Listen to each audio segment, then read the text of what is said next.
All right, it is 7 o'clock. I will call the April 14th meeting of the Finance Committee to order.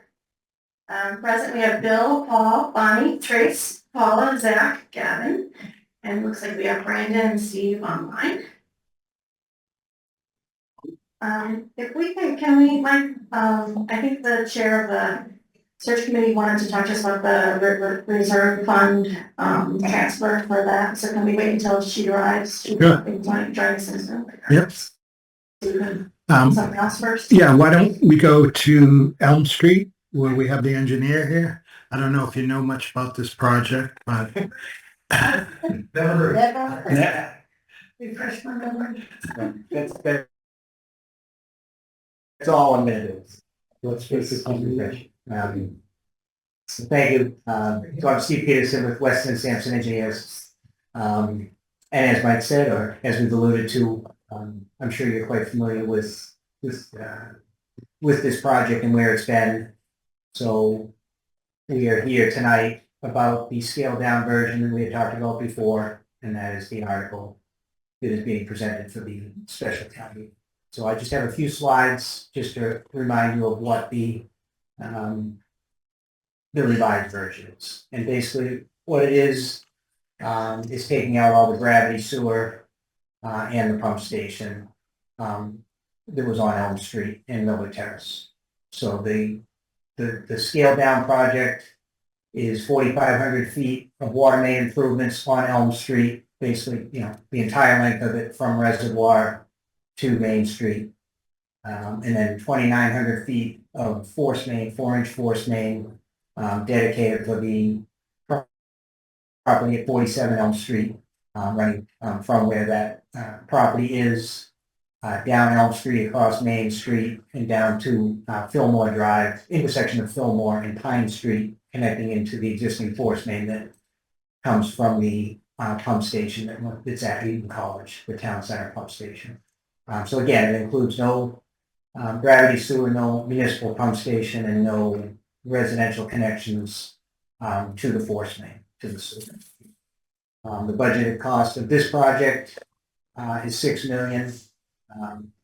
And here's kind of a breakdown just from the anticipated construction costs.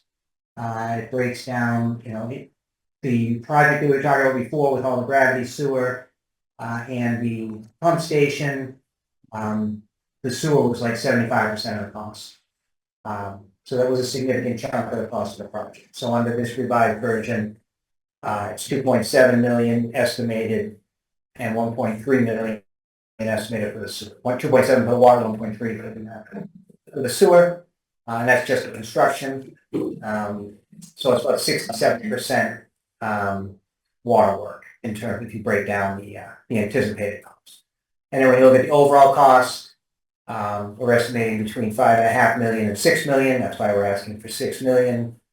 It includes so we have to do some quick redesign and put it back out to bid and get a contractor, and then need to include a construction contingency on that number, and then public safety and then services during construction oversight of the project.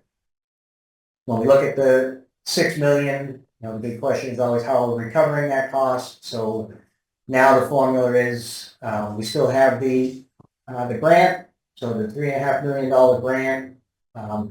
As I said, the majority of the work is actually for the water, but we are leveraging. So the grant is for the utility infrastructure improvements, both the water and sewer to be split. However, we were heavily leveraging it before on the sewer piece because it was the more expensive piece, and that was how we could keep the betterments down more on that project. So it's more.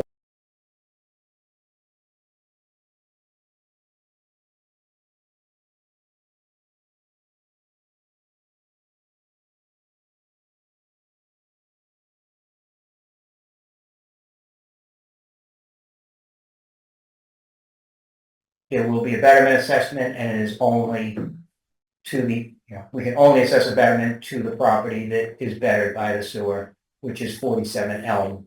And under this scenario, we're estimating that assessment at about 1.5 million. Under the same scenarios that we were talking about before.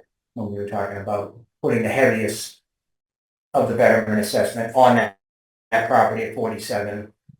So they're still being assessed. And we can go, yep, Yeah, so the 4 million estimate, the other 1.5 to 2 million is engineering and. it's a construction contingency. There are some unknowns on these costs. And then secondly, the 1.5 million for the betterment. Yeah. If the project came in $500,000 less, would that come off of the town side?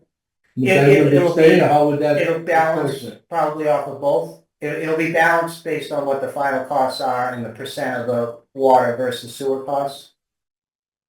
If that makes So sense. under that scenario, then the savings, any savings would go heavily towards the betterment rather than the town side. If the if you sewer go to cost buy was comparative. significantly cheaper, yeah. And, okay, because the $3.5 million is more of a town grant. So I would almost think that the betterment should be the assessed fee that the construction guy knows is gonna be paying $1.5 million to do his thing, but just my opinion on that. Well, Love the project being scaled down, because I think it'll fly this time, so. just a comment on that, it was a Mass Works grant, so the reason we got the grant was because of economic development. Not a Not, good bill. not right. I mean, we don't get the grant without 47 Elm Street. Oh, yeah. That's the whole reason we have a grant, is to make that market. I'm Chair, Yes, that's. a couple of questions. What was the betterment on that property? When you were, the original plan, when you were doing the whole street? So it was between, we had it at 1.7 was our estimate. And, Mike, it's gonna be, we really don't have a developer anymore. So what's gonna be, so I assume the town's gonna borrow this money? Yes, And what's gonna be the carrying costs on that until the place is developed? I had that before, I can't tell you, do you remember? I don't remember what it was before.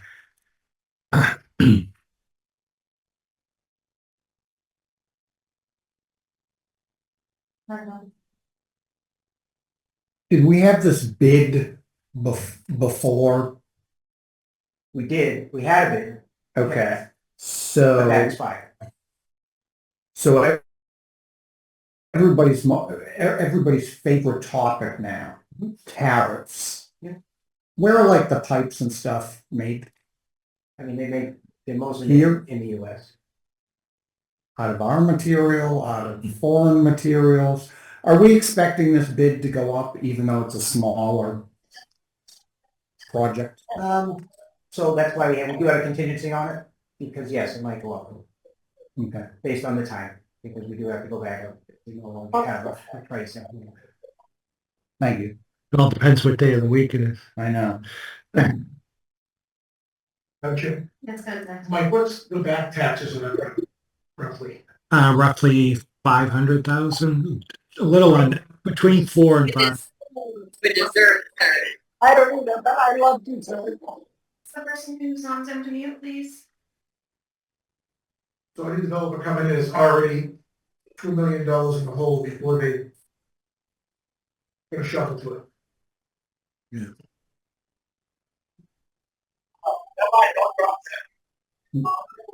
Madam Chair. The last time this was presented, the developer was supposedly having a meeting or something within like days or something. Do we have any more information as to their level of commitment? I mean, I know that they're scheduled to meet about their financing in June. Right, I mean, we had this whole discussion about the chicken and the egg, they can't get the financing, utility infrastructure isn't imminent, but they don't, they can't prove to the funding places that they're gonna have the infrastructure. My understanding is with this vote, they're in place to get their financing. I can't speak anymore.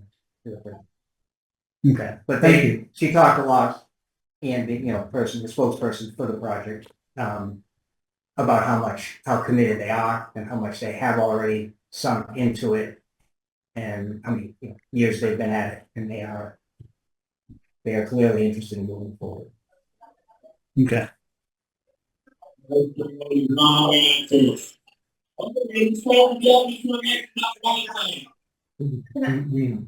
Diana, I think we can hear you on the Zoom. Just give it to us.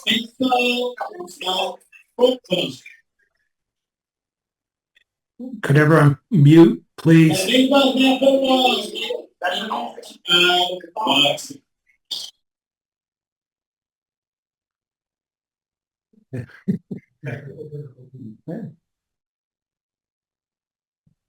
only had 2 more slides, and this is the big one, so. As far as schedule, if we would go forward if we get the authorization with getting design wrapped up and out the bid this summer. And we would need to wrap construction up hopefully by the end of May in 2026.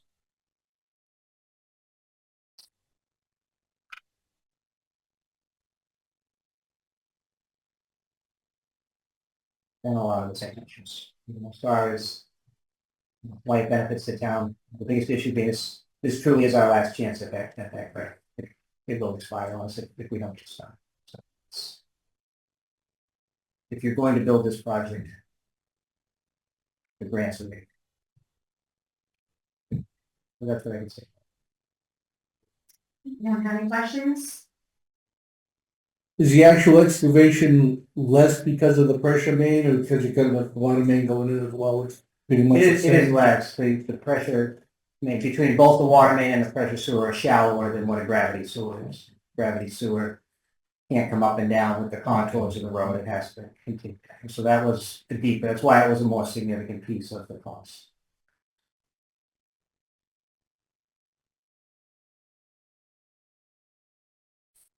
Mouse? Thanks, Steve. While the water and sewer is here, they also have another article for the water treatment facility, and they budget now that the indirects are in, so if you could talk on both those.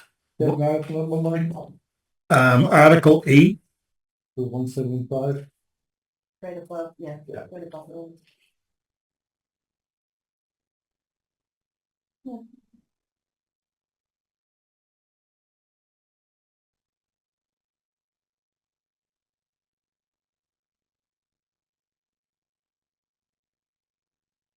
which do you want to do first, Frank? I could put the budget up. FY next year's budget.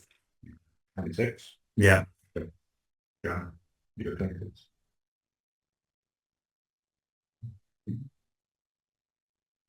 And first is sewer.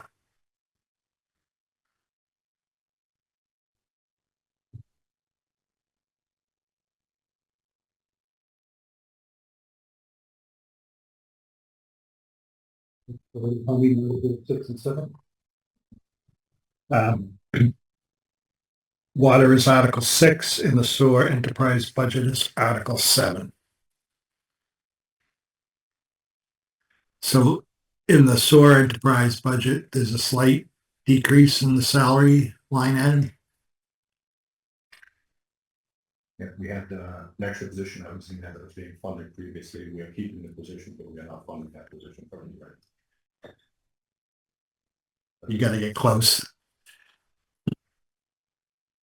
For anyone who didn't hear that, we had a position that was in there that was funded previously, we are not funding that position, but we are keeping that position in the budget.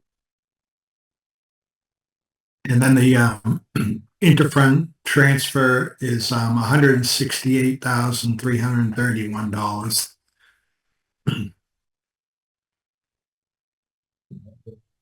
And then there's a slight decrease in expenses, but none of us know what's going to happen as far as tariffs. We don't make a lot of stuff in this country anymore, so we don't know what's gonna happen with that. And then,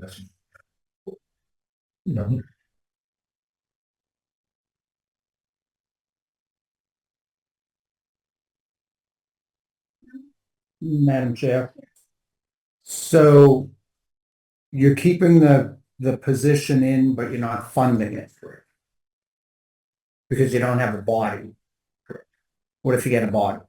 we're not looking for one right now. We have staff to cover everything that we have going on. If the Elm Street project went through in full with adding a new pump station, there was a good possibility that would have had to be filled, just so we had the extra staff. So this gives us the opportunity to leverage the budget. Pull that person out so that we're not funding a position that's not filled. Okay. But you'd have to come back. Yeah. Somehow to add the salary. Exactly. Thank you. Anyone else for a budget? okay, and the water budget.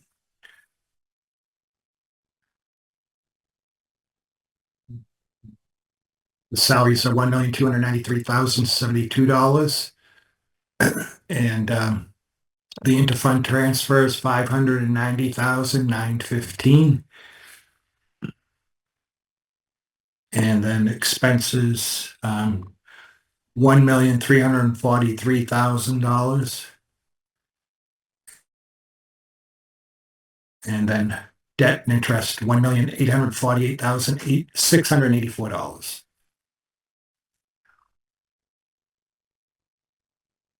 The biggest increase you guys are gonna see here is in the road repair, asphalt, paving, sand and gravel. We've done, unfortunately, quite a few excavations over the past winter, and we actually stretched that budget pretty far. So anticipating that we may actually have a real winter around here one of these times, we want to make sure we have enough in there to fix the road when we're done.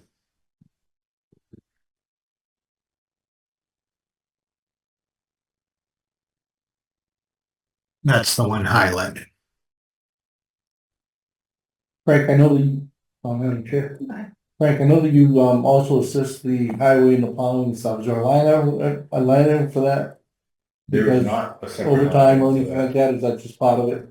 If it happens during normal working hours, that comes from part of our budget. If we have staff available, vehicles available, we'll put them on the roads, as well as keeping our facilities open. If it happens after hours, then it comes out of the highway budget.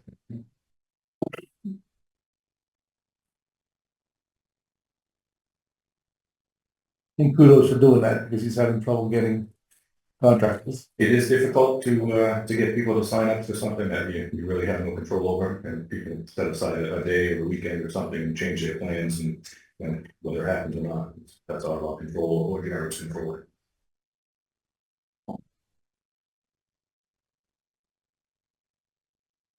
Any other questions on the water budget?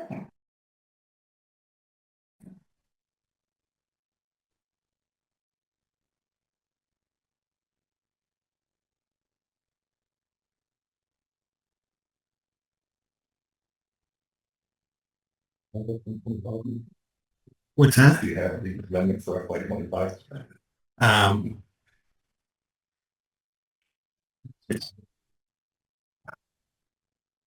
You are amending your FY25. The total number is going to stay the same, but we're allocating monies from a specific line item. Yeah. To be expended in the short term, yeah. No.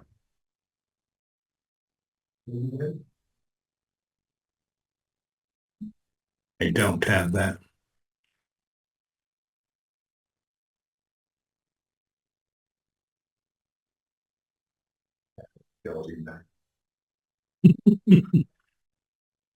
What was going to be presented tonight was an amendment to the FY 25 water budget.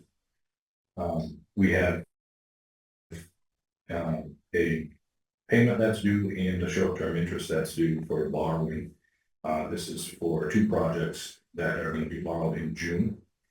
Well, the money's going to be ready in June. Sorry, going to be borrowed in April. The money's going to be available for us in June. So this was the tank aerator. We went back to town meeting, asked for additional funds for that, and additional funds, correct me, full borrowing on the remaining funds for the well 4 project. So this was to be funded, and you've heard me probably speak about it numerous times, watching plus money. It has yet to make it into any account that is able to be drawn down from. So as with any other article, we have to fund the project in its entirety. If we happen to have that money become available within the short-term borrowing process, we can pay back that borrowing. If the town or the water department decides that they have no longer an option to stay short-term and it goes long-term, now we don't have the option to pay that down. So having the appropriation at town meeting was the first step. We've held on, I think, as long as we possibly can for waiting for those funds to be available in some way, shape, or form. So now we've asked the town to go ahead and borrow the remaining budget. That would come up to a total of $900,000 for well 4. So a combination of $475,000 and $900,000 for the tank aeration system and the well 4 replacement comes up to a total of $1,895,770. The first payment that will be due on that is $13,875.98. So we are asking for an appropriation to transfer $10,065 from a specific line item to the short-term borrowing without having that information made up to we can get that to. So it won't change the bottom number of the water budget for FY 25, it's the same from our line item so that we can pull from, we feel confident that it's not going to exceed national pull from other areas, so it's just a reallocation of the funds. I don't know what money is coming out of, we don't need to for the winter. Yeah, I think we're gonna hold on until we get into that. Anybody have any questions on all kinds here? I just want to mention, we do seem to have it in the packet. It's in the big book. Yeah, no, I was saying it's also in this packet. I've heard it's been available for this year. See.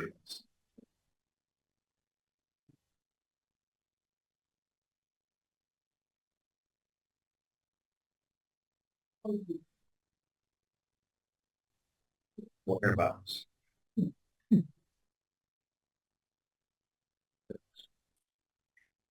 Like this.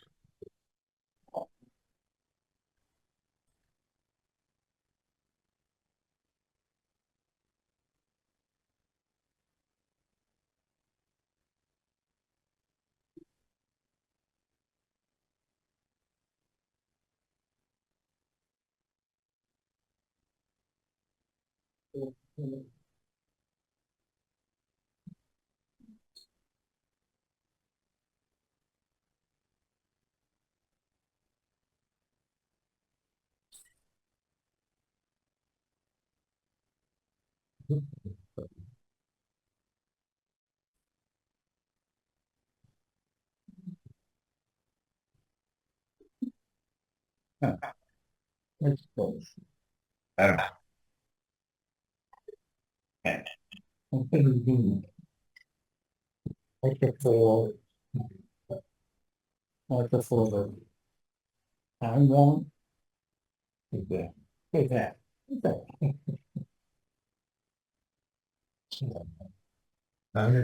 Any questions? And so can I just go over that with Frank? So what you're talking about is transferring $10,065 from charges and expenditures to debt and interest. Correct. Madam Chair, Yes. make a motion to transfer the sum of $10,065 from the charges and expenditures account 061-450-570-5244-00-00 to the debt and interest on LTD account 061-450-594-5925-00-00. Second. No, because I saw Bill counting them, I knew it was it. So, Second, Bill? Yes. Paul? yes. Bonnie? Trace? Yes. Paula? You finding it slow? Yeah, not really. Must be you. Might be me. All right, go to all. Can whoever's on Zoom, can we mute, please? Yes. Thank you, Steve. I lost track. Zach was yes, right? Yes. Okay, Gavin? Yes. And now Steve, can you unmute to vote? Yes, again. And Brandon? Yes. And I'm too, yes. So 10-0. And that's Article 4 on the special. All right, Article 8 is the water treatment facility and well infrastructure. There's additional borrowing that was put through for basically upgrades to the water treatment facility, even though it's 5 years young. There's already some maintenance that has taken place and additional maintenance that is going to continue to take place. Some of that is actually revetting the green sand filters. And unfortunately, we have one filter right now that is down. If we put it apart, have to do some work inside.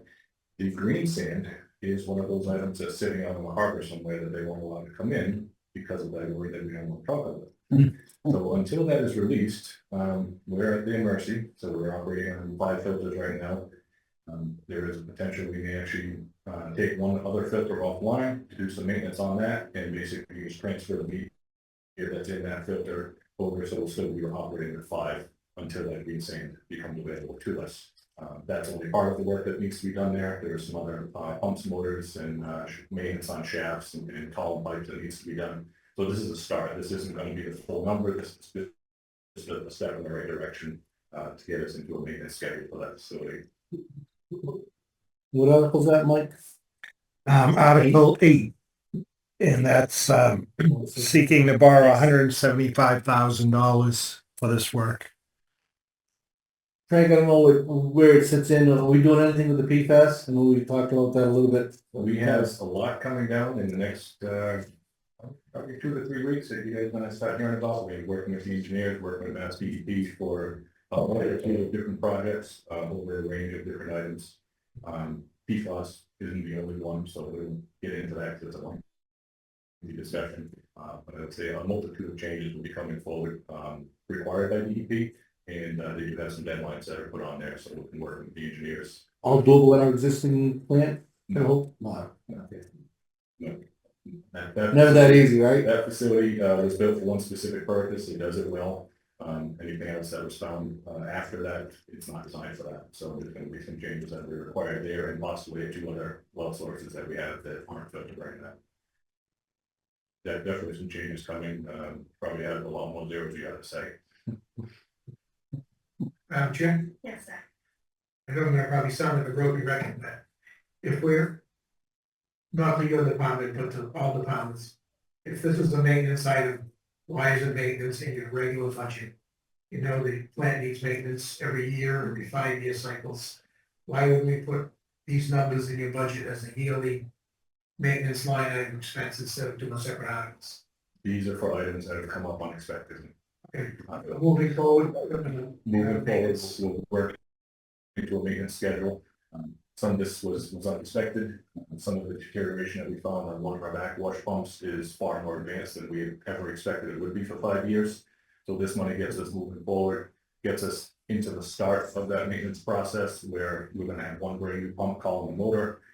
We can analyze the other existing pumps and see the condition of them and try and determine, if we have to do a widespread replacement on them, which we're hoping that's not going to be the case because that put us right back into the same timeline that we have now. Or if it was just a fluke with inferior materials on this one pump. So this is a step in the right direction to get us moving forward, and then we will see that go into the regular maintenance budget line items. Thank you. Anyone else questions on that? Madam Chair. Just to go on, further with that, just to add. These are big ticket items. Are there warranties of any length for this type of stuff, or are we now on our Very own? small windows of warranty that we give. There's manufacturer warranties for defects, Mhm. but not for wear. So what you saw at 5 years is still wear and not perhaps a defect if other similar things are in way better shape? Basically, that's what we're hoping, believe it or not. We spoke to the pump manufacturer, we spoke to other, entities that have pumps in some of our operations. Each of them have basically, raised the eyebrows just like we did, and what's that, why is that happening? So following their expertise and their meeting schedules, we're 2 to 3 years prior to where we should be. So we're focusing on getting that one pump and column pipe back in. We're gonna use this funds to pull the second one that we have there, there's 2 backwash pumps for the filters, and that will determine the course of action as we move forward. Thank you. Yes. I'll also point out that even when items are under warranty, we just had a sewer pump go in that's under warranty. And like a car, they prorate everything. So basically, we're getting 20% of the pump that really should be bulletproof. They're like, oh yeah, it's under warranty, and then they're like, well, 20% under warranty. So we deal with that also. Any other questions? Madam Chair? I make a motion to see if the town will vote to approve and appropriate and/or transfer from available funds and/or borrow the sum of $175,000 for the purposes listed in Article 8. Special town meeting. Second? Motion and a second. Bill, Yes. Paul, Yes. Barb, Yes. Grace, Paula, Yes. Zach, Yes. Gavin, Yes. Steve, Yes. Brandon, Yes. and I tell you yes, 10-0. Did you want to vote on Article 9 on the special Is that the, that's the. Elm Street? Yes. Yeah, do you want to? Yeah, anybody have any questions on that? Discussion? Madam Chair? Yes. I recommend, I make a motion that we approve Article 9 to see if the town will vote to raise and appropriate and/or transfer from available funds and/or borrow the amount of $6 million for the purpose of construction, water main, water services, and a sewer force, etc., is listed in Article 9 of the special town meeting. Second? Motion and second. Bill, Yes. Paul, Yes. Bonnie, yes, Trace, yes, Paula, Yes. Zach, Yes. Gavin, Yes. Steve, Yes. Brandon, Yes. and I tell you yes. I thought Paul was going to read the whole thing. And give it- That would go on. We almost got a smile. Yeah, almost. 10-0. Speak out. 10-0 for you. Gotta boost our ratings. Thanks, Peter. Is Dinah back on? They got just on down.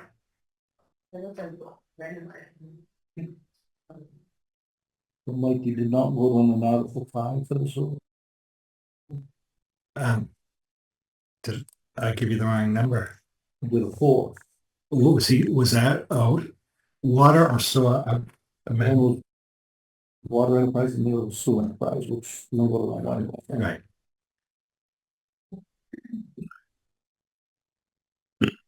Right. So is Dinah, did you want? I don't see her. They lost her.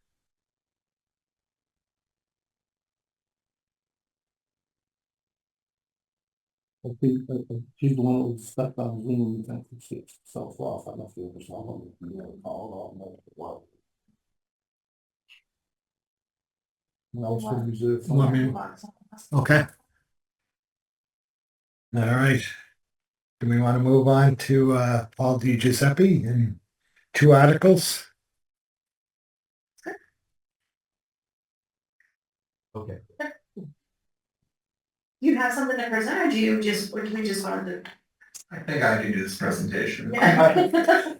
I handed over it. I don't have anything to present since you've already gone through the public hearing, but I'm here to answer any questions. Just to, clarify, you did vote to, put the, Northland and the, Mansfield Ave Yes, properties on. it was, on that particular one, there was a 6-1 vote for that, but then the board adopted you or voted unanimously to recommend to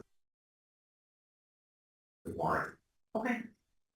This one special, So, this one the regular? Regular. Number one,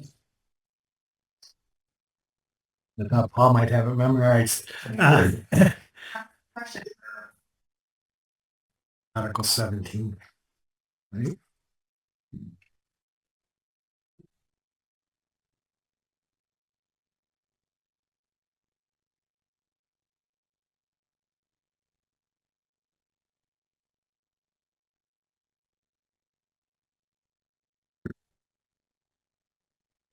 Can I say one thing while you look at? Just in your packet, you'll see there's a letter from the state. We received a grant of $109,000 to start our digitization process. And the last paragraph, subject to approval of MBTA zoning. We need to start that project quick. But yeah, again, the state is continuously adding to the list, although we did hear that that fire safety grant now is not subject to it. But now this community compact IT grant is subject to it, so it keeps the evolving. fire safety grant comes with a tax on your cigarettes, so it's guaranteed funded. But you'll recall that This question. word came out a few months ago that it was subject to it, and then the state changed its mind. Questions or comments? On the whole project. Sure. I have a few things to say. I think I can think of. I guess my question is, and I sat into the hearing. I watched some of it online. And the fundamental question is, what do we want this town to look like? I mean, you have, I asked Paul earlier today what they had for open projects, but you currently have 3 approved 40Bs. That's yet to be built.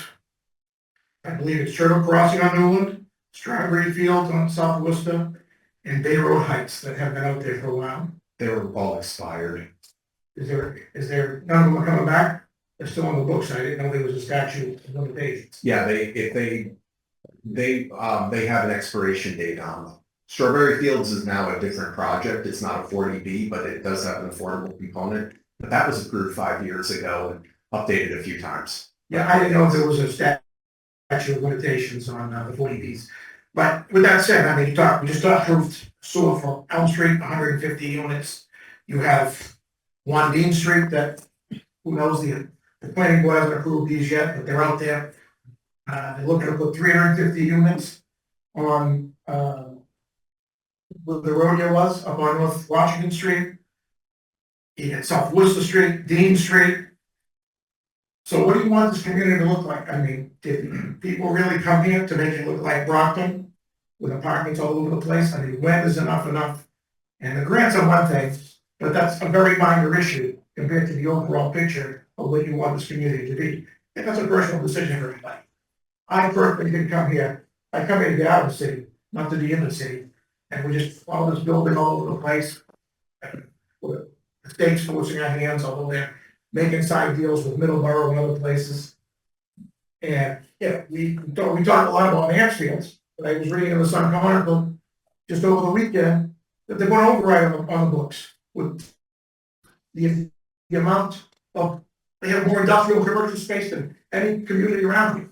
And look how many apartments they built, and now they're looking for $2.5 million more from the taxpayers. So for me, we've heard a lot, but I guess everybody decide what they want, what they moved here for, and what they want this to look like for the long term. So Zach, I would just again say that we're the finance committee, right? And I think that we need to be our goal here is to think about the financial impact to the town. In particular, if we get sued, if we don't have grants, that's more of our purview as opposed to personal viewpoint on housing. And I don't really see that as the finance committee's purview. Madam Chair, I would disagree with that. That's not what's in this. We vote on zoning articles, we vote on all kinds of things that are not financial. That's not what's in the charter. It's not just financial. We vote on everything. We're the sounding board of the town. That's how I look at this committee. Yes, we have a finance committee, but we vote on everything. So, We do, but. yes, so it's a yes and no what you're talking about. I mean, we voted on this stuff here that are totally irrelevant to finances that we vote on. Right, and I think if it's not financial impact, historically, this board has voted to support the planning board's decision on non-financial articles. And so, we weigh in on everything because that's in the charter, we weigh in on things because there might be a financial component to it that we might have some insight in. But I think, again, historically, as long as I've been watching this committee, they've been deferring to planning board on decisions of zoning and things that are not financial impact. Madam Chair, Yes, I agree with Zach. I think these go hand in hand. The town residents look to us for our recommendations on all of these events, financial or not. I think this one has a financial implication down the road, so I think it is important to think about the impact financially. so I guess I agree, Steve, there is a financial impact, but the impact is a negative one if we don't pass this. That's how I'm viewing this, right? If we don't pass it, then, as Bill said last week, we potentially are in a legal battle with the state, we potentially lose grant funding. So there is a negative financial impact if we don't pass this as well. Chair, Yes. can I just add to that too? This is a good conversation, but as you know, there were 3 and actually now 4 studies. I didn't realize I had Easton's fiscal impact study. They looked at these things. We didn't commission it, but there were 3 or 4 towns, including Milton, Mansfield, Easton, and they're finding a net positive on fiscal, not huge, but still a positive. And impacts to schools are, again, the narrative is that multifamily creates a big problem. They don't. And the same thing is true with fiscal. We hear the narrative that it's going to blow out our budget, but they don't. It actually is a net positive. And I think your East Main example was a really good one too. That to me had a really big impact of something here in town that's a net positive for us. Chair, couple things, Paul. I was surprised at 5,000 square foot lot size. I know the Jim Shadow was really up in arms about the size of the lot and all that stuff there being a factor. So I wasn't at the hearing, so I won't get into that. But I was pleased to see the 3-story height. Right. It's an attempt to try to create smaller multifamily because people need to understand when we're talking about multifamily, we're talking about 3 units and up. So a triplex is multifamily. And that's what the board was really trying to promote and not the 100 unit. It could happen, but they're still trying to promote small scale. And if you look at those sites, at Norton Glen and Mansfield Ave, they're small lots, especially on Mansfield Ave. So you might be able to get, where there's quads, you might get 2 or 3 more units there if they redeveloped it. Social media is all the buzz with the affordable housing. There is no affordable housing component to this, correct? Other than if you have more than 10 units, then 10% requirement. Regardless, even if Yeah. okay. Yeah. And then Middleborough was able to circumvent it by doing their own in-house zoning of some sort, is that correct? I don't know as much, but they have a different zoning district there called a 40R zoning district, a smart growth zoning district. What I read in the paper was they're going to now look at expanding that because it's right around their commuter rail station. And they're going to look to try to expand it and comply that way. Madam Chair, Yes, with all due respect to Paul, I mean, they all showed up with these studies, but let's look at the facts. How many overrides has Easton passed? How many overrides Mansfield's passing an override? Well, they put it on the ballot. So the facts just, I mean, we had that guy from Chappaqua, yeah, great, but he's a lobbyist. If he said anything less than what he said the other day, it would be his last day on the job. He's here to push an agenda. His agenda is build housing. What do you think he was gonna come in here and say? No, it's gonna cost you money? That's not his job. He's a lobbyist. And all these studies are done by lobbyists. Look at the facts, look at the surrounding communities. They're all in fiscal trouble. My kid's out of school in a couple more years. I hate the parents of the younger generation when we stack this place up with apartments. Because you mark my words today, vote however you want, however you feel. But you watch 5, 10 years down the road, what happens to this community? It's happened everywhere else. Those are the facts. The lobbyists have an agenda. Madam Chair, Yes, Brandon, go ahead. thank you. One thing I just want to bring up as well, Paul, I know you had mentioned it was a net positive, slightly. When I looked at them, I think one was like 100-something thousand for one of the towns. If you get one special needs student, that blows that out of the water. So I think you shouldn't go saying, oh, it's a net positive. It's a net positive. Like I said, you have one student that has special needs, it blows that out of the water. But Brandon, I know that Zach brought that up last time too, and as I was thinking about that afterwards, I mean, that could happen anytime, right? That is nothing that's completely unnecessary.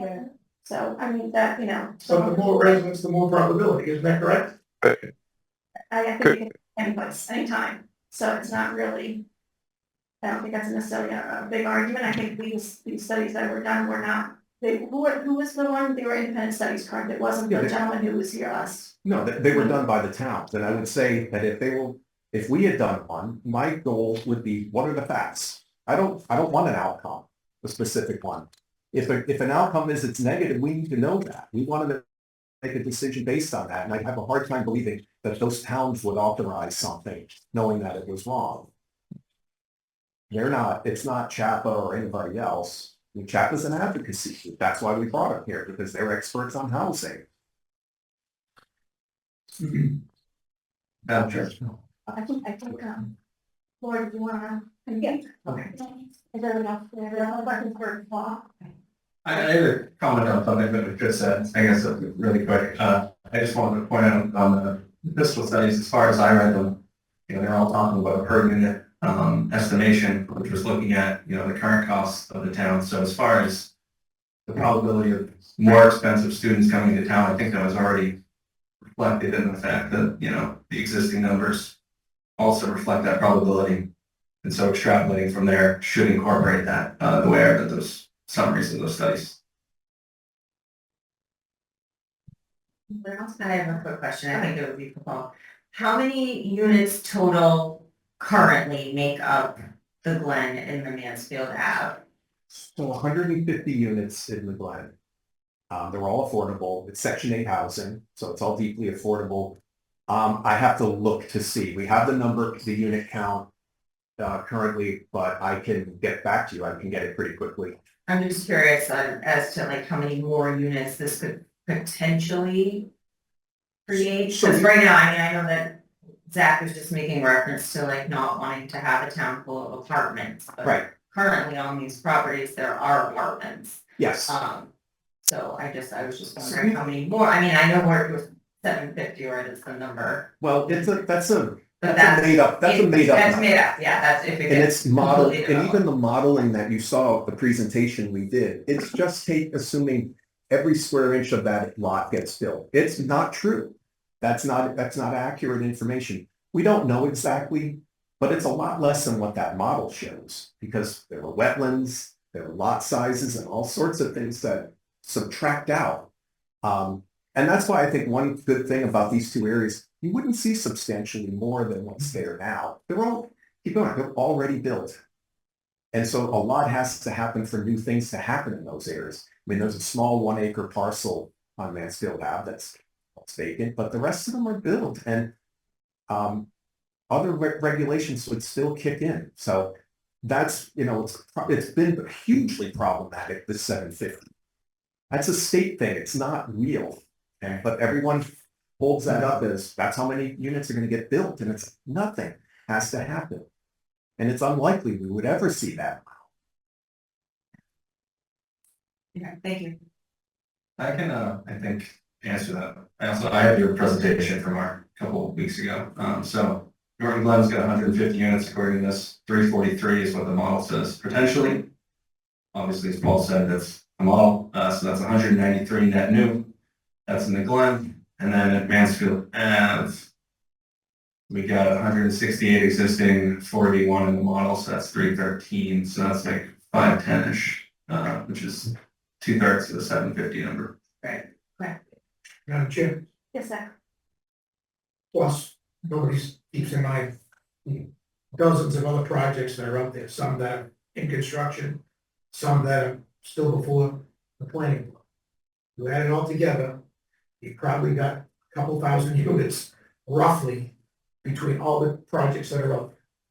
I know this is one aspect of it, but you gotta see what else is out there. I mean, just the other day, somebody wrote 350 units on North Washington Street. Whether it passes or not, whether it gets through the plan, I don't know.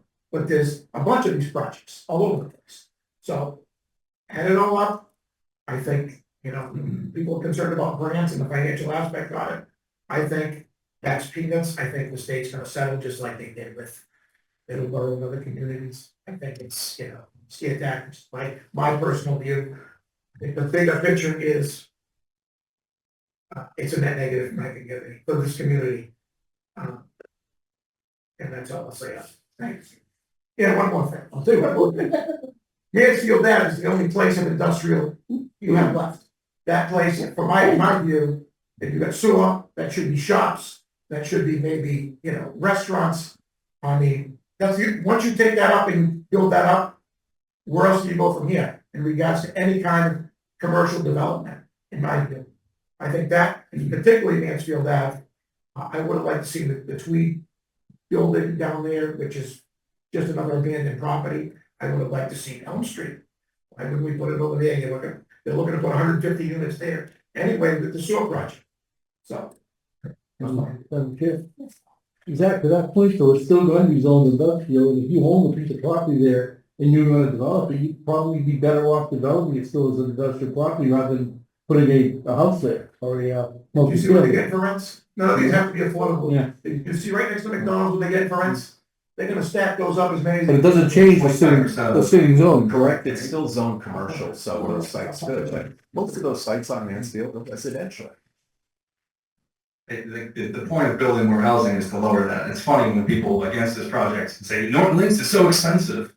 And the reason is because we have a housing shortage. We need 220,000 units by the next 10 years. So talk about 1,000 units, that's a drop in the bucket. There's 300 some towns, so 1,000 units that I think we're balling away maybe. I'd also like to say, since I'm loud in here, as far as this community, I agree. I moved out to this community to be in the woods. I used to live in the city before this. However, I live in society, and you want to talk about community, all these people who need houses, people my age and younger, who want to live in the state or the town where they grew up. We talk about that a lot, keeping people around. All these people in town who have kids, they can't afford to live here because of this problem. So, I mean, I think the community argument can go either way, Zach. Madam Chair. Yes, sir. The median household income, last time I looked in Massachusetts, is $99,850. The highest per capita of any state by far. Second to New Jersey and Maryland. California's 10th, I believe.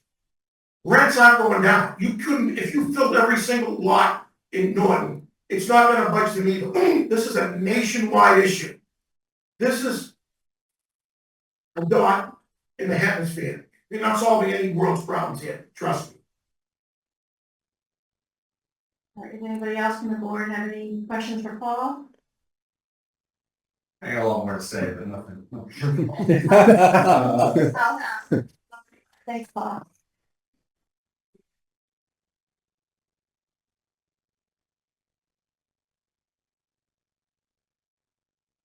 Laura Parker for Allen Drive, just for sake of disclosure, I also happen to be a member of the planning board, if anybody is unaware of that.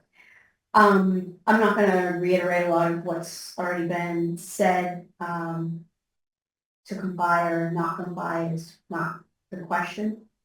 It's not your decision, it's not the planning board's decision. So I'm gonna set that aside entirely. But I do feel choosing to ignore the fiscal implications simply because one, you don't like the state telling us what to do, or two, you don't want Norton to turn into Brockton.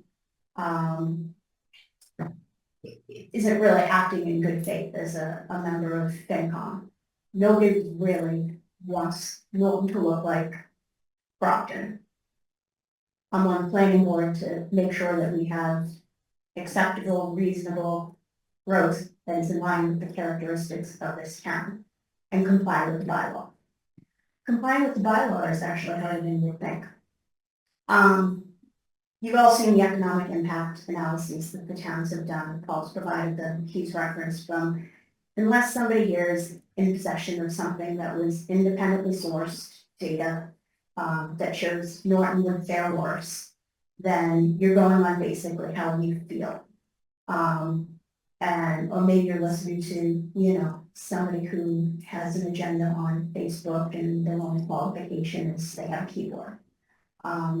So, you know, what the advisory committee, which the FinCom is, needs to focus on are the far more serious impacts of non-compliance with this bylaw. I know you're all aware of the town's financial condition. Even the cost of fighting it is something we cannot afford, setting aside the cost of non-compliance. If there were even a fight worth having, and it's not, because if there's one thing I have learned in my 3 years of being on planning, it is that the state gets what the state wants. They will literally change the rules to accomplish their goals. I have personally witnessed it on numerous occasions.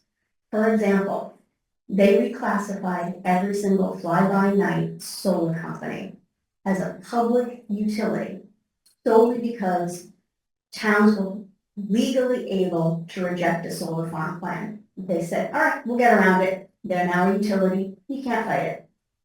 Your bylaws don't exist. It's a utility. They take precedent. We have no legal ground to deny a special permit to a developer who reneged on commitments made to this town, to town meeting, and a retail tenant. No standing. There's nothing we could do. Didn't want to allow it. Town council basically came back and said, you have no legal standing here. Ridiculous. The courts in the state have never once upheld the planning board's decision to deny a special permit in the history of land board in this state. Not one town, not ever. In addition, in a call with the Marblehead Select Board members last month, State Auditor DiZoglio, the one who declared this an unfunded mandate, clarified what she meant by what actually qualifies as an unfunded mandate. You got a copy of the memo. I have an extra if anybody needs one here. But it's essentially the direct costs with complying, which means planning studies, costs related to drafting the map and the bylaws. That's it. She fully expects the state will deem that any costs related to the infrastructure or employees that may need to be paid to support an increase in the population is an indirect cost, meaning it doesn't constitute an unfunded mandate. So I don't want to say resistance is futile, but it not only is it futile, it is cost prohibitive and it is extremely detrimental to the financial well-being of this town. As a reminder, we have received $4.5 million in various grants since 2018 that we would then become ineligible for if this doesn't pass. Mike just mentioned one that is literally in the process of being spent. Can't use it until we pass MBTA. Planning board did what was asked of us. We went back to the drawing board, we listened. We chose parcels where the impact would neither be 0% nor 100%. The areas that we chose were the best compromise between both ends of the spectrum of we don't want any new development here versus we need new housing. A sensible compromise is what this exercise calls for, given the need for it to pass at town meeting. The parcels shown that we chose also happen to be in the two areas that rank the highest in our public open house exercise. And they also align with goals 2.1 and 2.2 of the master plan that this town adopted in 2021. Specifically, creating a range of housing to meet the demands of young families, senior population, and first-time home buyers, the type of housing that addresses the missing middle, so to speak. And that's exactly how we designed the zoning in the bylaws, so that we could encourage specifically that type of housing. Not all single family, not huge monster multifamilies, maybe a few more duplexes, maybe a couple of triplexes, a quad here and there. We're not asking for the move. It is a reasonable compromise, what we have put forward. We did our job. All I'm asking you is to do yours, to set aside your personal feelings. I would also ask you to take into consideration that, everything on this page right now is purely hypothetical. We do have applications pending in front of us, for new housing. But everything that we're talking about here, purely hypothetical. We may end up with absolutely nothing coming out of this, and it will all have been, much ado about nothing. But I just need you to set aside your personal feelings on the matter and weigh the potential cost of compliance against the actual cost of non-compliance based on the facts that have been provided. Thank you. Thank you, Lauren. Thank you so much for all the planning board has done to sustain a never-ending process for all of you. It's thankless.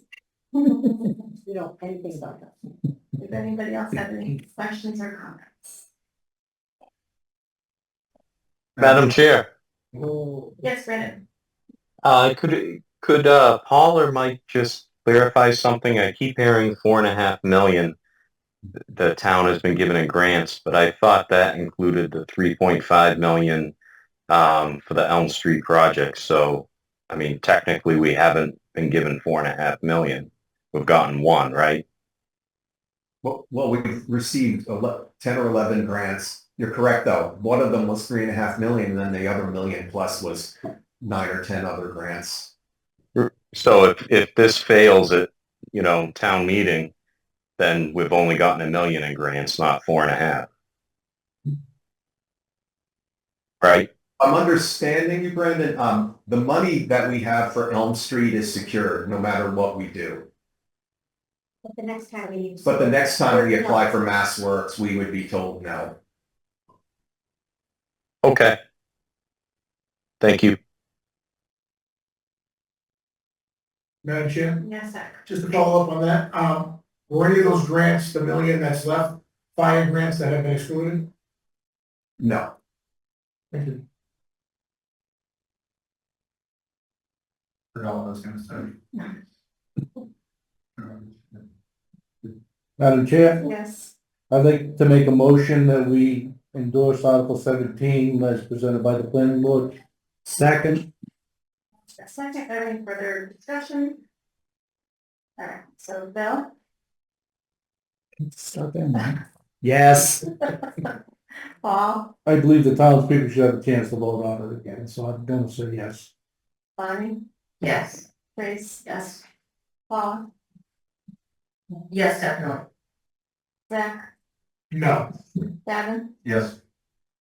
Steve? No, Brandon? No. So that is, 7, sorry, that is 7 yes, 3 no. The other article, Dinah's on, if you want to switch to that first. Don't leave, Paul. Dinah, did you want to speak to the, request for, reserve fund transfer for the town manager screening committee?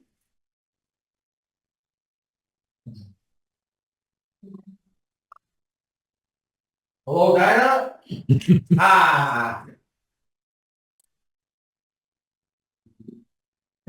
You're muted.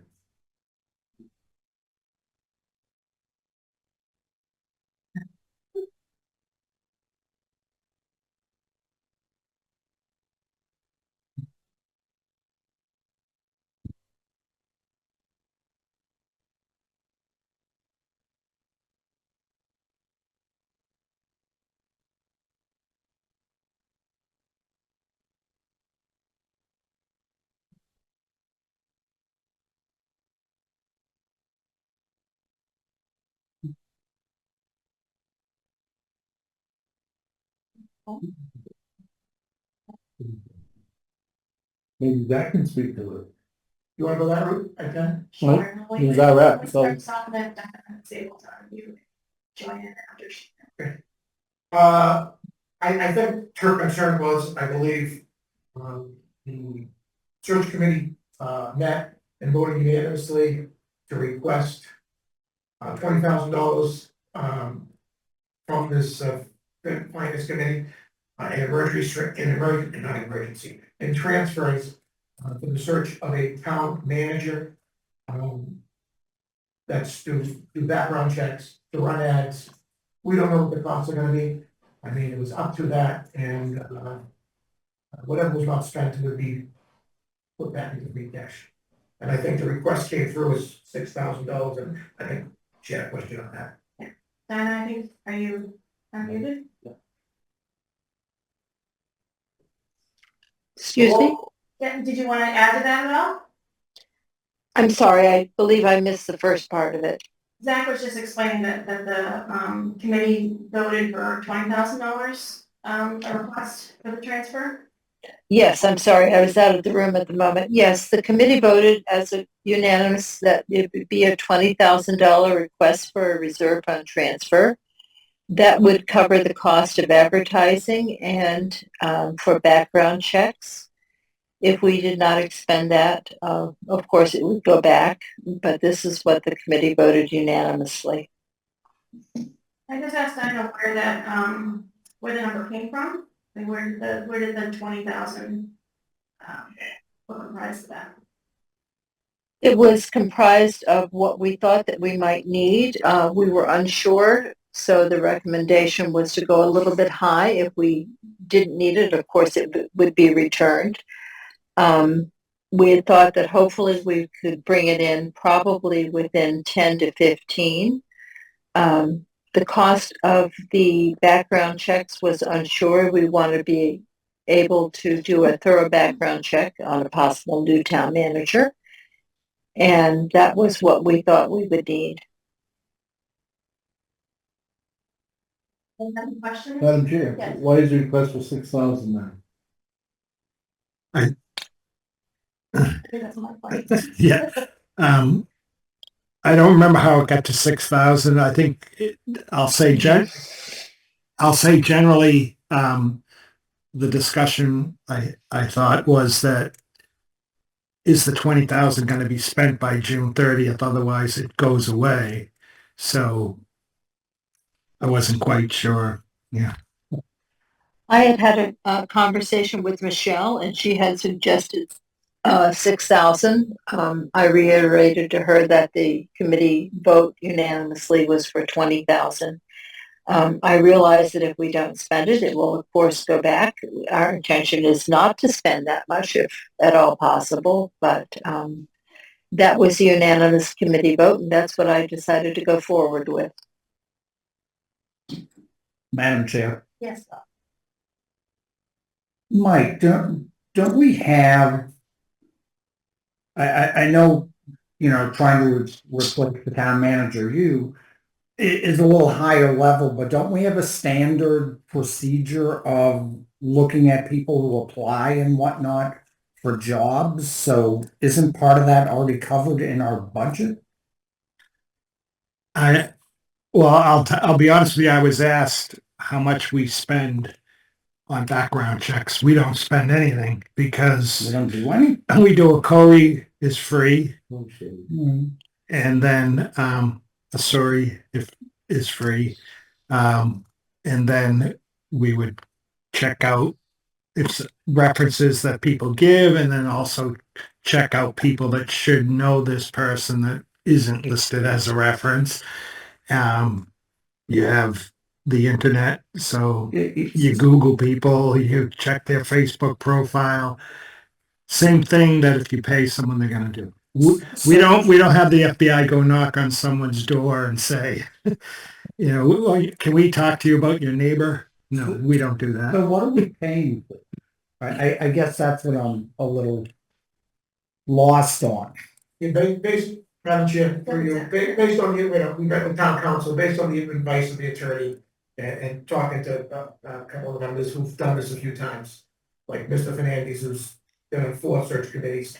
You know, they want to do a deep dive from credit checks to, you know, background checks. You bring, it's the highest level position in town. It's not gonna call him, yeah, do you know Joe? No, yeah, he's a good guy. I mean, it's a little bit beyond that, so we don't know what it's gonna cost. Could cost $500. We have no idea. We may have to bring in a consultant. We don't know. We may have to get a headhunter. If nobody applies, we don't know. Again, all this, whatever's not spent goes back to the town June 30th. So this is more than just background checks. This is really could be a whole bunch of things if you're looking for headhunters and this and We don't that. know which way it goes. We could get the ads out there. I don't know if we've got any applications yet. We could get nobody. Then what? We could get 100. We're supposed to, you know, per charter, we gotta give 3 or 5 screen candidates to the select board. What's it gonna cost? I don't know. If I might, But, at the last committee meeting, we were discussing what might happen. We have posted the ad, it is at the Massachusetts Municipal Association as of this afternoon at 5 when I checked. We don't know how many applications we're going to get. If we don't get any, we may have to go out with a headhunter situation. We were also discussing what type of background checks we might need. It is for the head administrative officer for our town, someone who has to have impeccable credentials, and we thought that it would be worthwhile to dive a little bit deeper than the normal choriosauri that is normally done for municipal employees, and we were unsure about how much this would cost. We, of course, have 150 days to report back to the select board with 3 to 5 candidates. That will be August 15th or thereabout. We realize that this might not be done prior to the June 30 close of the fiscal year, but we would like to have the ability to move forward if we can.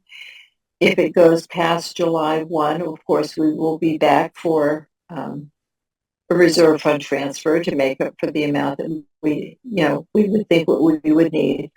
But we feel that this will see us through the process through June 30th. Hopefully we will have a candidate by then. If not, we need to go forward. Madam Chair, that's not- just one last question on this, and I know it's been a few years since we last did this search, but what did we spend last time?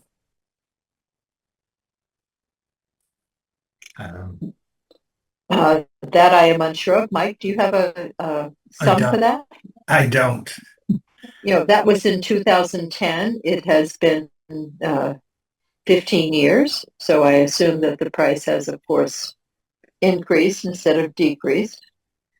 But we feel that this is a good amount to go forward with. As I said, it was a unanimous committee vote. If we don't need to spend it, of course we won't.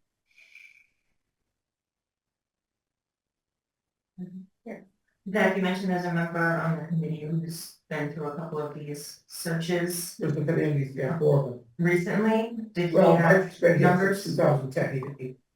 Oh, so he's done them here. He's gone through them there, okay. And he didn't remember how much was spent. Paul, he's also was the administrator for Plainville, correct, for all these years? Administrator. Yeah, or does he know? We're not spending anything. I mean, hopefully, most of it comes back. It's, we're gonna be adjourned in a couple of weeks, and we wanna call you, everybody back and say, we need $500, let's have a meeting.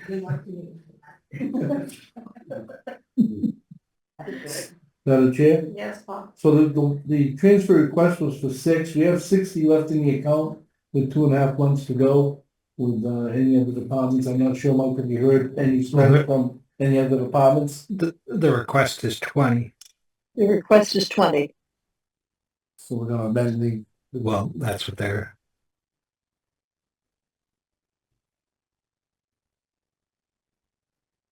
Madam Chair? Yes. I'll make the motion on behalf of the committee, unless anybody has any further question.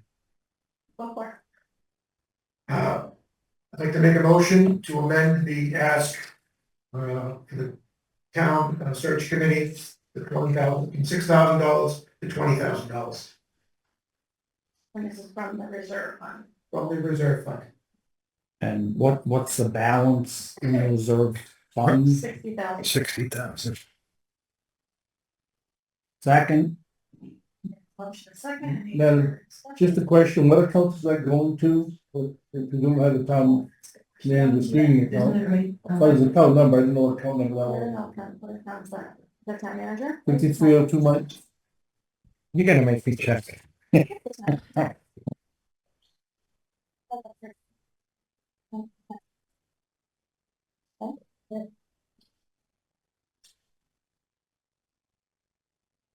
Have a motion second. Any further discussion?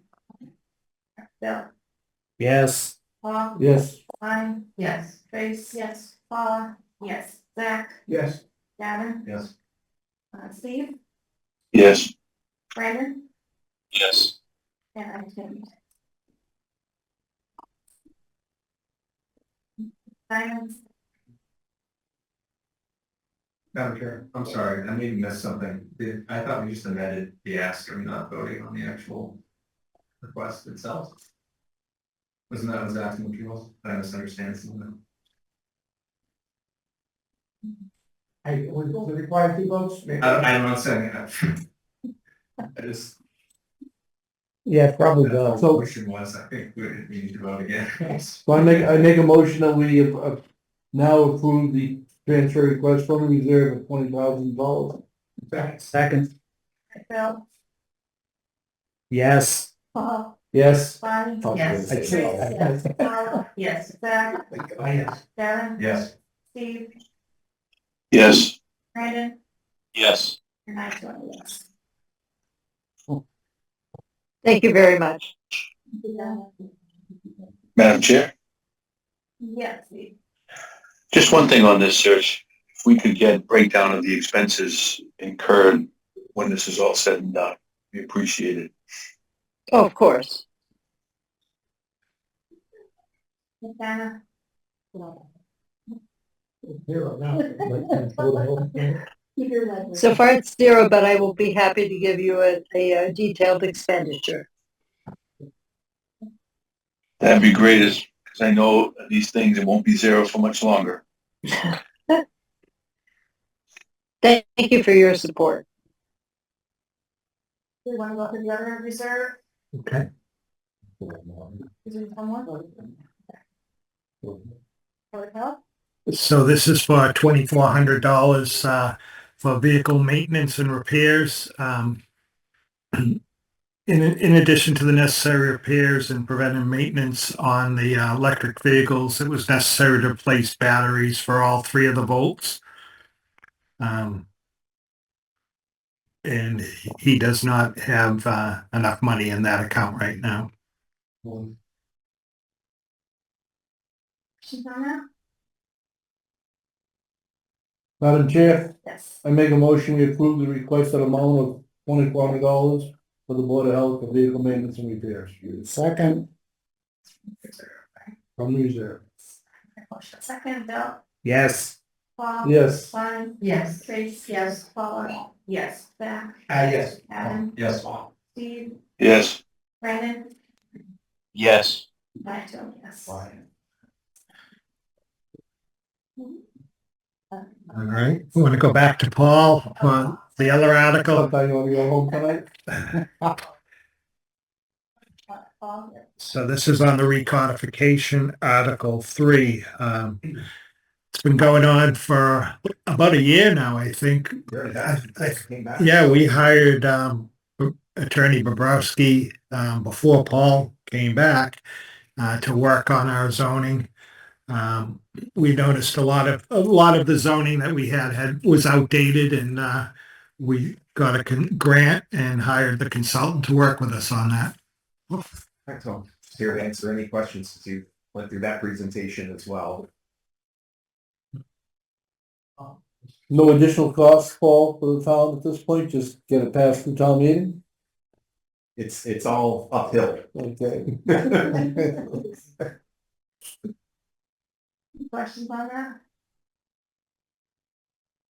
Madam Chair, just a comment, I followed this very exciting work a little bit since Paul invited us to the meeting last fall. It actually is very interesting, but I would just say that nothing in it concerned me at all. It all seemed pretty straightforward in the organization, and as far as this committee is concerned, the big bonus is, hopefully decrease our ability to get sued.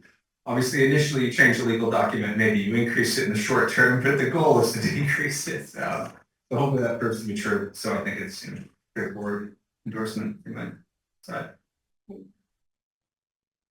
Anyone else? Thanks. Madam Chair, Yes.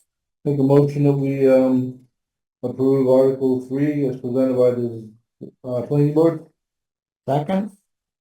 Motion a second, Bill, Yes. Paul, Yes. Bonnie, Yes. Trace, yes, Paula, yes, Zach, Yes. Gavin. Yes. Carol over here. Yes.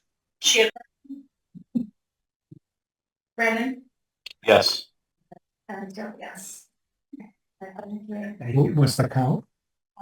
You And never. then have a good evening, Paul. The only other thing for tonight would be if you want to go over some of the smaller budgets. I'll just go over where we're at with the budget. So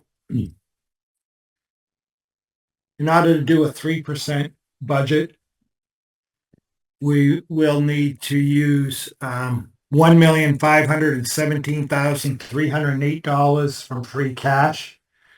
And we'll also need to use $390,000 from stabilization in order to do a 3% budget. And that would be 3% for the general government and 3% for the school department. Question about that, the revenue expenditure sheet, the numbers that you have, the totals, that wasn't 3% for general government, 3 point. It's because there were two things added to the budget this year, the 110,000 that was in an article last year that you wanted in the budget, and also the tree services for 31,000. So that would What was the 110? that was the assessors. That's now part of her budget. This is the first year that it's part of the budget. And the tree services, 31,000. That's the first year that's in his budget. Tree, services, so both of those are in the line items now. Correct. Yeah. And so that's all in here, right? Because we didn't. Yeah. And, the major, as usual, the major cuts, we only have 3 really large departments. So police and fire overtime, highway was looking to get a position back that they lost last year. Council on Aging was looking to add a position. Board of Health, one reduction is the other part-time person that they had in the office. She retired and that's not recommended to be refilled. Recreation was looking to go to 30 hours a week and we wouldn't be able to do that. Say that, Madam Chair. Like, how many did you currently do? 25. So, were there any extra positions? There was like the treasurer was also looking for. That's still in there. That isn't. Is that the only new position left in the whole budget? Yes. And then police put fire overtime, are those being moved to the fall? Is that the idea? It all depends. In terms of. Yeah. From the police overtime, 127,000 and from fire, 173. That's the police number again? 127,146. And fire is 173,762. So they got the rest of their items in the budget, just those overtime.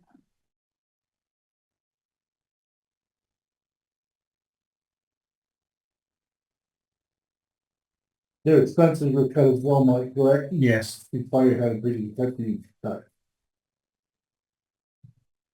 20,000 almost. On expense. Yes.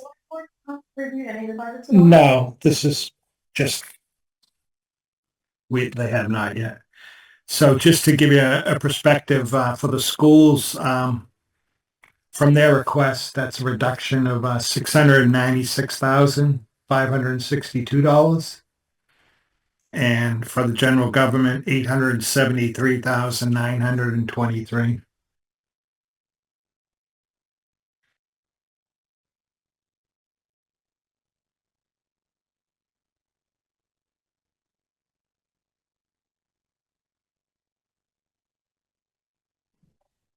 So I understand this, Mike, on these budgets, I haven't gone through it. Yeah.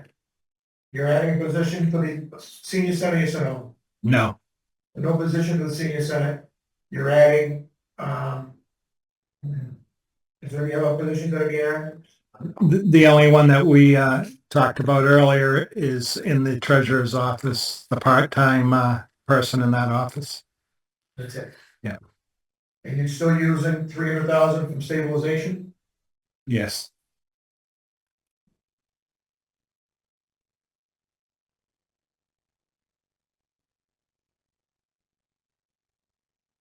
What was the other, Mike, you said Board of Health was not rebuilt and then the water sewer is not rebuilt, right? Just those positions? No, the highway department was looking to put the position back that was cut last year.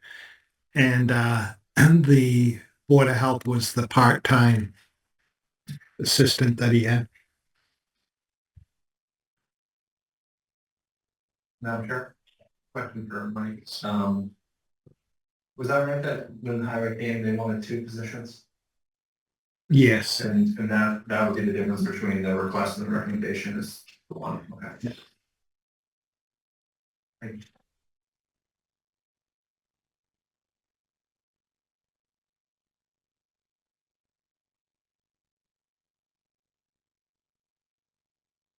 So the highway has one new position, like, then it was something. Yeah, I got to double check on that because I think it's, yeah.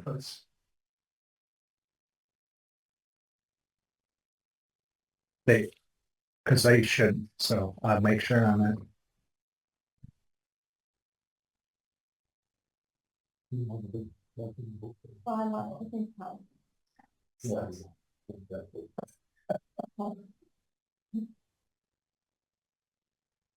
Madam Chair. Yes. So Mike, Mhm. I forget which meeting it was. I'm lousy with names. So the senior center begging Mhm. for an additional body. People up here showing their support on how they need extra help. And I agree they do. Then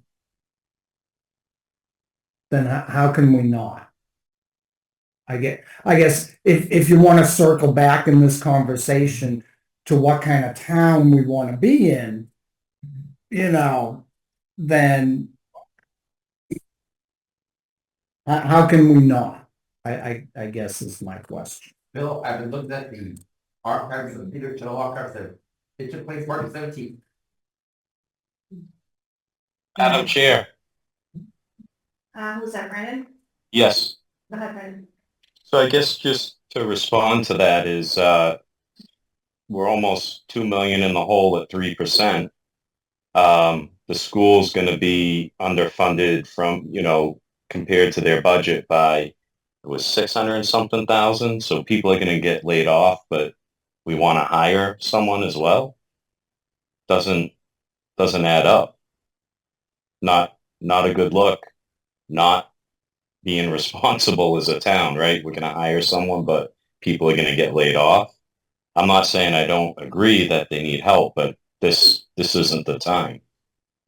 Do you want to know how long I've been on this committee to hear that this isn't the time? So you know, at some point, we need to stop with that excuse and really start thinking a little deeper. And I totally agree that, you know, maybe the schools shouldn't be cut either, but enough is enough with this isn't the time. I've only been on the finance committee not even a year, but looking at the budget, the town's almost 2 million in the hole. So again, I don't see how you can add additional heads if you already don't have enough money to operate the town as it is. I'd say that the using reserve fund money is pretty concerning, like, the stabilization. Well, It's pretty concerning.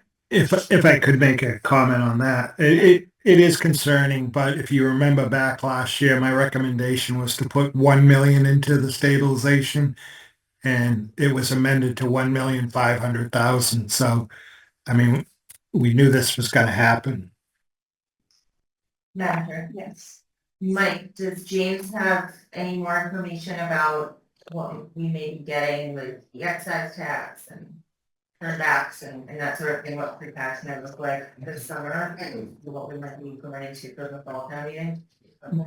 Yes, we can, he just finished up doing, February, so, we can get you that.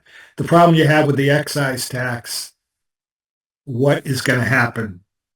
Who knows? I can't figure out what is happening with vehicles. Are people gonna be able to buy cars? Cause that's the only way our excise goes up, if people go out and buy new cars. And, we don't know what's happening with that industry right now, so there's a lot of uncertainty, unfortunately. Madam Chair. Oh. Couple things on the, on aging. I agree with Bill on this one. Just this past Tuesday, I've never been to the council on aging. I went over there for the purpose, I donated a bunch of food to the cities. And I was anticipating them being in and out in 5 minutes. 2.5 hours later, the seniors were still chewing my ear out. It was Tuesday afternoon this past week. It was standing room only. There was no place for anybody to sit. I mean, it was like too small already. The parking lot was full. Inside was full. I mean, a vibrant, and I have never been there. They gave me a tour, they gave me a lot more than a tour, but, and they were very grateful to do it. But this is, I believe, 30% of the population, or is it higher? It's growing too. More than 30% of the population, and we're giving them $228,000, is that correct? How is that fairness in any way? I mean, the dog catcher probably gets more than 30% of the population. So, I mean, I'm with Bill on this one. I think something needs to be done over there. But what I saw firsthand, I recommend anybody go there. The place is jammed. We built that facility. What are they supposed to do? And then secondly, I'm also, to make these things even worse, I'm not in favor of using stabilization funds. That's for an emergency, and a few $100,000 is not an emergency on an $80 million budget. It's just an adjustment. Madam Chair? Yes. To go back to what Bill said, what kind of town do we want to be? I feel like we've been having that. I've been on this committee 7, 8 years. I've lived here 17, and we've been having that discussion. I've heard that invoked many times in different contexts.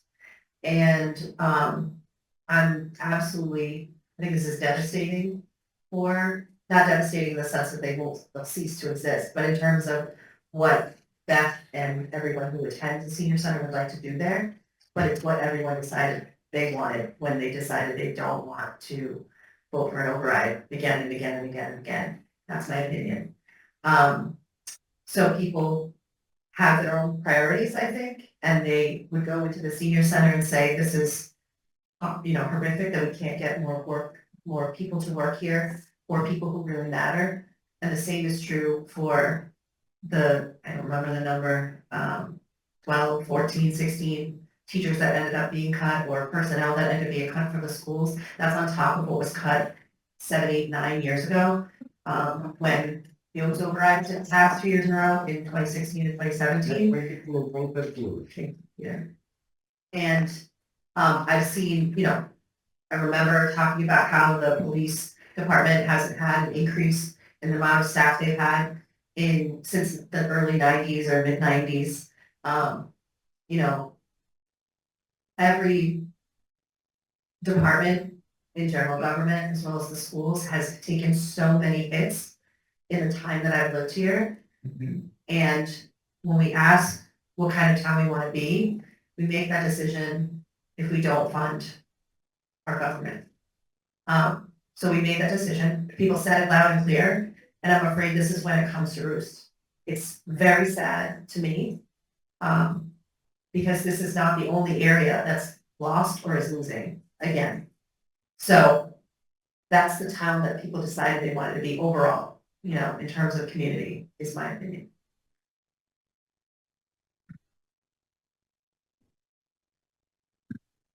Madam Chair. Just to get back to the question you had on the revenue, for the local receipts. So far this year, we've collected through February about $848,518 less than we did last year. A lot of that has to do with the auction tax title money that we got. And right now, through the end of February, we've collected 85% of what the budget was for receipts.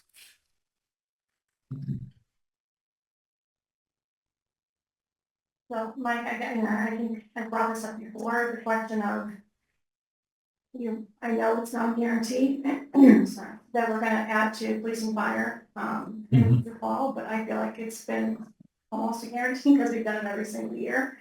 And again, then the schools, at that point, it's too late for them to add anybody. So I guess I go back to the question I asked earlier, is I know we've done this in the past, could we offset a little bit now on the school side? And then make back end, make up for it in the fall town meeting on the general government side. And so it's not 3% now, but in the end, it's the same percent, after fall town meeting. The problem is there's no guarantee for one, and the other issue is in the future, that's going to become a harder issue. This year, we're increasing our local receipts that we're using for the budget by over $1 million. And you figure last year, we had a 1% budget. So the amount of returns coming back from budgets this year have to be a lot smaller than they were the year before. So I think, and some of our wrong, but then I asked if we go to 3%, she said that positions that have had it in the fall would be cost effective, correct? And then have that one. That's the one. Yeah, I'm pretty sure. yeah, I mean, she definitely, they're definitely gonna have to make some cuts, again, that's where it gets really tricky for adding anything in the fall for these schools, because it's not sustainable. We always are gonna add those things back in the fall for the general government, the police and fire. I guess that's always been my kind of frustration, is that it's all equal now, even everyone's, getting 3%, and it looks like across the board, we're, dividing the pie up as best we can. But then it always gets thrown off in the fall, especially when we start, adding as much as we added last year. I know we can't add as much this year, but we'll be adding something to it, which at that point doesn't really help. Madam Chair. Yes. So, the whole thing of this is how we do it every year, so this is what we should do, I don't really think that really should fly anymore. I mean, based on what we're faced with now, I mean, knowing that next year we're gonna be in an even deeper hole, 400,000 from stabilization makes me sick. I'm sorry, well, Pretty 400,000. close. Yeah. So Very I nice. actually think, I mean, I'm going into the fall with the attitude of, anything's on the table. I don't think that just because you've always gotten it in the fall doesn't mean it's gonna happen this year. Like, it might not be able to. We can't really have that attitude. But I guess if we're not going to, then we're really taking a huge gamble by not funding our police and fire. That Well, seems so- insane to me, like to say we may not be able to backfill the overtime. I mean, this is, I know Zach always police and fire come first, right? If we're saying we may not be able to fund them in the fall, then I think we need to fund them now. I don't, otherwise, again, or if we think we're in a good position and we're gonna have free cash based on that, I think James has a pretty good handle on, on those kinds of things. If we think we're pretty confident that we're gonna have that money and that we're safe and that we're not putting our police and fire services in jeopardy, then. Yes, correct. Then we know we're gonna have it in the fall, then again, we need to plan for that now and kind of factor that into our calculations now. It becomes a double whammy with the fire, especially. They hire through the summer because of all the vacation time and stuff like that, so they hire in anticipation of getting it back, $173,000, that would almost close probably for starters, that's a huge chunk, not to at least have some of it. He didn't get it all back last year, at the fall, I made a good shot. Maybe a little problematic, maybe really squeeze it. I don't know, can't speak of the police side, but I know the fire side, they were a little bit.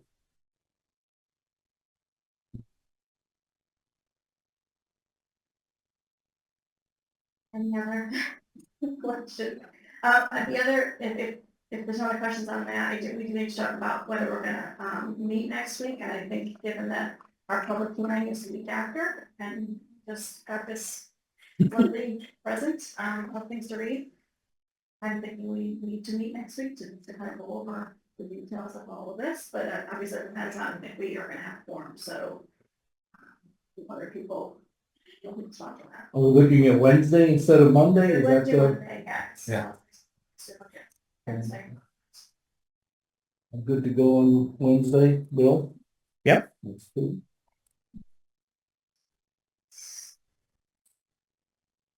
Alright. The enthusiasm. Anyone Anyone else? For that week? No towns. I would just be a maybe, Sammy, a lot of work stuff next week. If what? I have a lot of work stuff, I would be a maybe. Okay. So count me as a no, just. I'm a maybe as well. What day were you saying? I was just. Wednesday.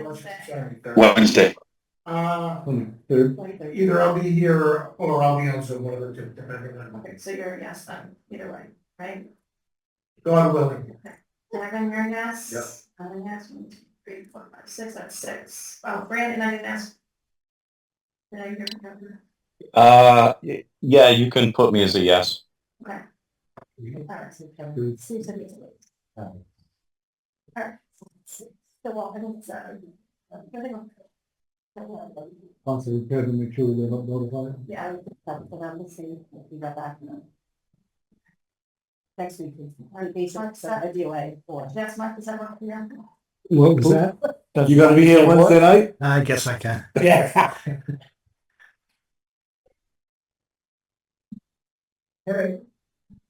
Motion to adjourn? Second. Sure. Yes. Yes. He's wrong on the disc. Zach. Zach, it's been adjourned. Gavin, Yes. Steve, are you still here? Yeah. Yes. Brandon? Yep. All right, thanks everyone.